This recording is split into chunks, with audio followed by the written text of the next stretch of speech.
Our zoomed-in measurements get us an X height of roughly 5.7 millimeters. It's difficult to measure nib width from the digital image, so I'll rely on experimentation. What I'll do is choose an arbitrary sample of script from the original manuscript and try to duplicate that sample with the same spacing and the same weight. Weight in calligraphy refers to the ratio of blank space to inked space.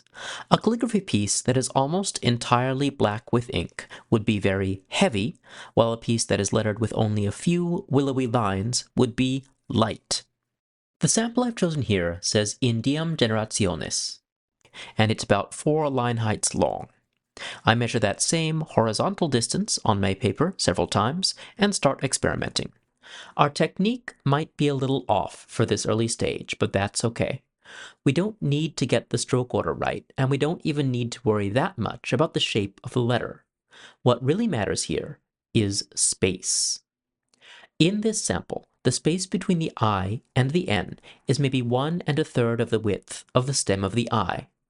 Likewise, the internal space of the N is a little more than that, maybe 1.5 times the width of the stem. We start with a nib that is much too wide and copy out the sample, trying as far as possible to duplicate the internal space of the letters. If the sample runs over our 4-line height benchmark, that means that the nib width is too wide because remember, we're measuring all our horizontal lengths in nib widths. So, we trim down the nib a touch and copy it again, and again, and again, until our sample hits the benchmark exactly. This is where the quill pen really shows its advantage. A quill can be cut and recut on the fly to be exactly the size you need. Because I'm adjusting the quill by removing material, I'll start by deliberately overestimating the width of the nib and then trimming it down.